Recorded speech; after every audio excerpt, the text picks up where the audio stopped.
Саламатсызбы байке? Биздин компанияга кош келиптерсиз.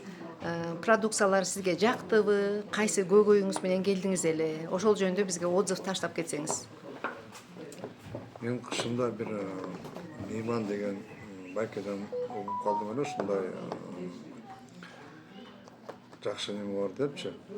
Менде простатит болгондуктан мен ошол жөнүндө как раз издеп жүргөн болчумун. Бир эки немелерди алып ичип көрдүм, бирок мага жакпадыбы же иш кылып билбейм, мага действие берген жок да. Ошол Мейман байканы уккандан кийин мен аны келип алып өзүм ичип көрдүм. Результаты аябай сонун экен. Ошо мен үчүнчү жолу алып атам. Мага биринчиде ичип бүткөндө мага результат жакшы болуп баштады. Сездиңиз. Экинчисинде сездим. Экинчисин сразу келип алдым. Уже үчүнчүсү да мына ушул 3 курс менен аябай жакшы болуп калат эди. Мен уже чын айтканда 2 курс менен аябай сонун болуп калдым, результат болуп калды. Мында эле дополнительно ичип койушум керек болбойбу, себеби курс полный ичейин деген ой менен келдим азыр. Туура, туура.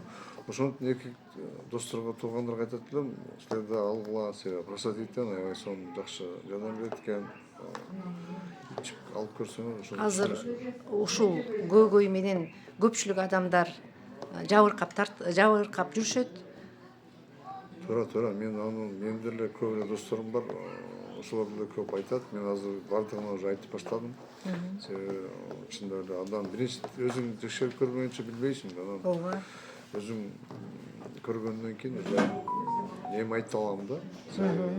Өзүмө неме проба кылгандан кийин анан дегендей мен азыр уже пробам жакшы болду. Результат аябай сонун. Азыр да бардыгы айтып баштайм. Келип өзүңөр. Жакшы. Рахмат байке, отзывыңыз абдан жакшы экен. Ишиңиз илгерилей берсин. Ден соолугуңузду ушинтип дальше чыңдай бериңиз.